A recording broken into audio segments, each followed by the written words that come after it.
Hi, it's your pal Jeremy. If you've ever had a YouTube channel, you've probably been approached at some point by a recruiter for an MCN or a multi-channel network. Machinima, Maker, Fullscreen, Revision 3, The Collective, Jetpack, Curse, IGN, Style Hall, Broadband TV, Big Frame, Federator, King Community, Dadbox, Ham Smackers, Pug Foundation, Larry's Neighbor, Mandatory Fun, Bleep Bluffs. There are just so goddamn many of them.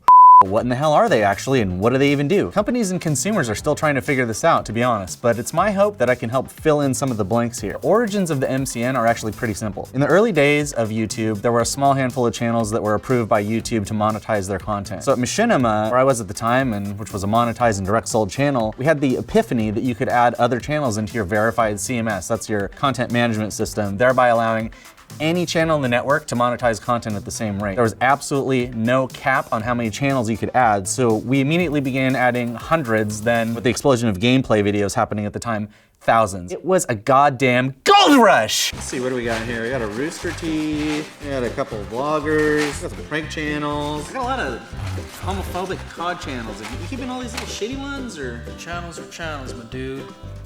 Right.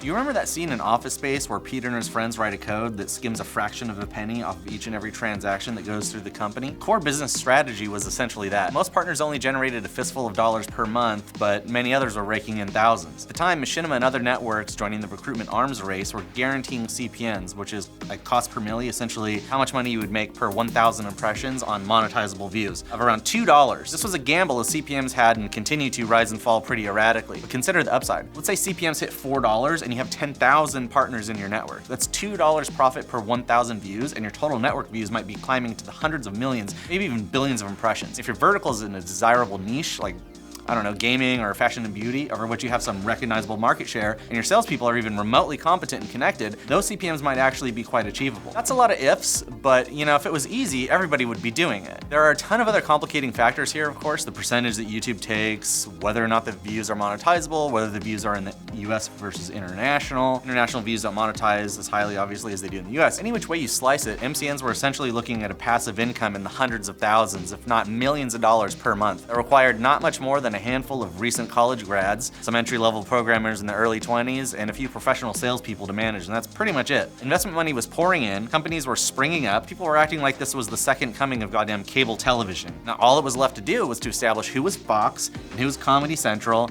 who was MTV, and so on and so forth. And then YouTube dropped the hammer on this motherfucker by opening up monetization to virtually everyone. Shit, so now what do MCNs do? If any individual can be Fox, how do you maintain that your MCN is relevant to advertisers? What can you offer recruitment targets that YouTube as a platform cannot also offer? In the case of Machinima and some of the other top competitors of the time like Maker and IGN, the focus was on building a community that one could join and directly benefit from. One that would offer programming and development assistance, had popular destinations that could provide a massive lift to a small to medium partner, one that would offer copyright protection, help users deal with technical problems that YouTube would ignore or automate, and that had sales teams dedicated to the user's vertical as opposed to YouTube's general UGC's selling approach. I think you can probably guess that this burned through a ton of cash. All those companies were essentially competing with their own platform to convince users that they need a middleman in order to maximize the success on their platform. They genuinely did become pretty good at some of these things, and many pivoted to focus on one or the other, be it development, technology, or community. It wasn't ever implemented as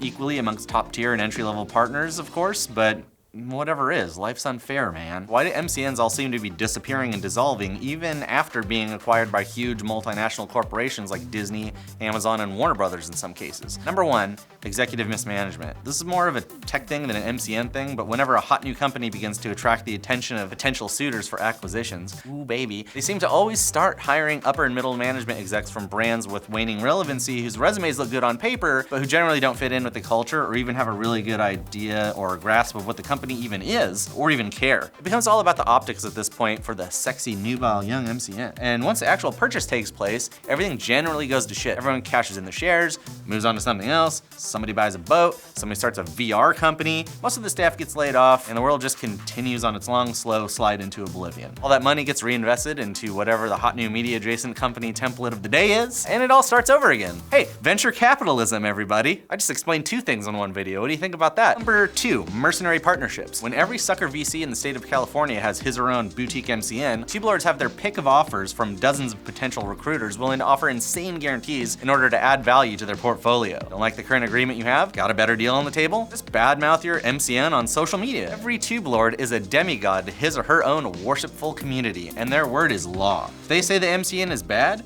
trick them, holds them back, makes them sad, ran over their pet turtle, farted in the elevator, whatever, and that's exactly what happened, okay? The MCN is always automatically in the wrong and has no recourse but to let them out of their contract early, or however many millions of subscribers are going to hate them. Despite this totally cucky gesture, the subscribers will hate them anyways. Number 3, merging platforms. The MCNs are still totally focused on YouTube, and it's too bad Facebook easily gets at least twice as many views, if not more, on totally different styles of content. Are MCNs prepared to pivot their programming, development, recruiting, partner management system, audience development strategy, etc. to accommodate? Are they able to bounce back after making bad bets on seemingly surefire platforms like Vine, for example, that up and implode in their face like a goddamn Looney Tune? I'm asking a rhetorical question here, folks, if that wasn't clear or whatever, because no, they don't. Number 4, traditional management companies. Somewhere along the line, an agent at WME or some other major Hollywood talent management agency was like, Say, Hunter, have you noticed that these Vine stars are getting like billions of views just by, I don't know, taking off their shirt and hitting each other with foam mallets while sexually harassing their girlfriends and reading the jokes off of popsicle sticks?